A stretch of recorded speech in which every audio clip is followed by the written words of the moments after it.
I don't know how we actually openly go and defy this idea that we don't give Putin the fact that he is in control of the nuclear arsenal, that we want to sort of pick that fight and battle that's been going on for a long time there. And I just wondered, as president, how do you manage that? You know, Putin every day says, I want to settle the war, let's negotiate. And Zelensky has said, we're not going to negotiate. But Zelensky didn't start that way. I don't want to, belabor the history, but Russia was invaded 3 times through Ukraine. The last time Hitler killed 1 out of every 7 Russians. They don't want to have Ukraine join NATO. So when the wall came down in the Soviet Union, Europe, Gorbachev destroyed himself politically by doing something that was very, very courageous. He went to Bush and he said, I'm going to allow you to reunify Germany under a NATO army. I'm going to remove 450,000 Soviet troops, but I want your commitment. After that, you will not move NATO 1 inch to the east. And we solemnly swore we wouldn't do it.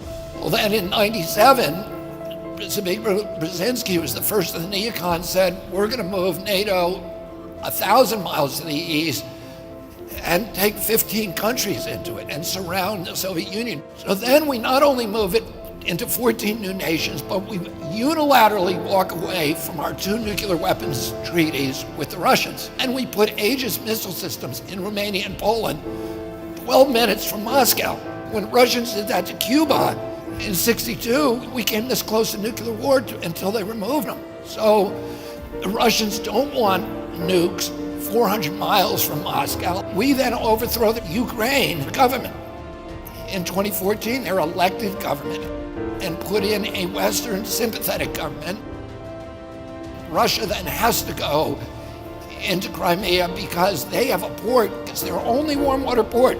And they know the new government that we just installed is going to invite the US Navy into their port. So Russia then went into Crimea without firing a shot, because the people of Crimea are Russian. Then the new Ukrainian government we installed started killing ethnic Russians in Donbass and Lugansk, and they voted to leave and join Russia. Putin said, I don't want them. Let's give them protection and give them semi-autonomy and make an agreement to keep NATO out of Ukraine.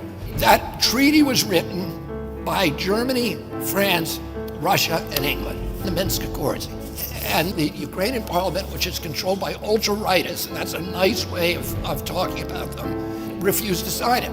Zelensky runs in 2019.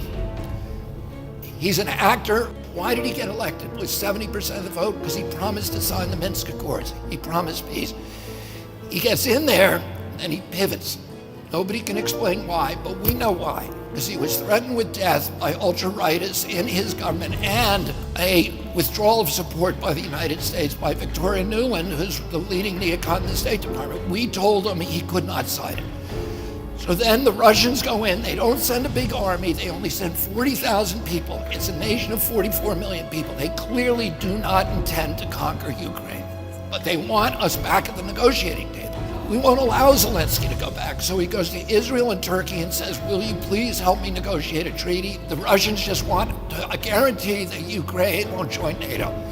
Zelensky signs the treaty, Putin's people sign the treaty, and Putin starts withdrawing the Russian troops in good faith.